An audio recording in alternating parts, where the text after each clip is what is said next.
ప్రజల ఆరోగ్యం ప్రాణాల విషయంలో ఎవరైనా తప్పులు చేస్తే చూస్తూ ఊరుకోం, ఉపేక్షించబోమని రాజమహేంద్రవరం సిటీ ఎమ్మెల్యే ఆదిరెడ్డి శ్రీనివాస్ అన్నారు.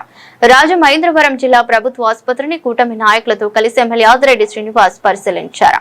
ఈ సందర్భంగా మీడియాతో మాట్లాడారు. 2 రోజులుగా నగరంలో పాల కల్తీ వ్యవహారంపై ప్రభుత్వం తీసుకున్న చర్యలను వివరించారు. 300కు పైగా శాంపిల్స్ తీసుకుని ఎవరు ఈ పాల కల్తీకి గురయ్యారో గుర్తించడం జరిగిందని, ప్రతిరోజు ప్రభావిత ప్రాంతాల్లో వైద్య ఆరోగ్య శాఖ ద్వారా ప్రత్యేక శిబిరాలను నిర్వహించి నిపుణుల పర్యవేక్షణలో శాంపిల్స్ తీసుకుని పరీక్షిస్తున్నామన్నారు.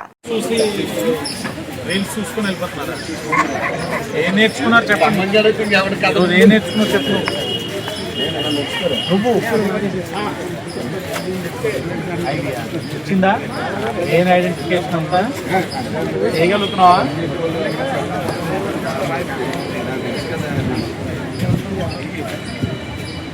నేర్చుకున్నారా ఈరోజు? భోంచేయండి అమ్మా లెక్క మా డ్యూటీలో ఉన్నాను చెప్పి తెల్లా నాది ఉందిలేండి, అది తీసుకోండి. కంగారు పట్టుకున్నాం, అందరూ రిలాక్స్గా ఉన్నాం. మనం ప్రయారిటీగా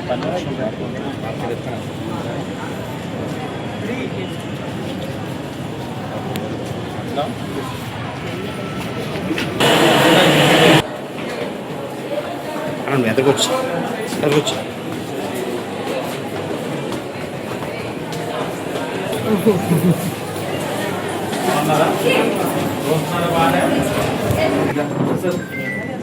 హాస్పిటల్ కమిటీ మెంబర్ కూర్చోలేమండి.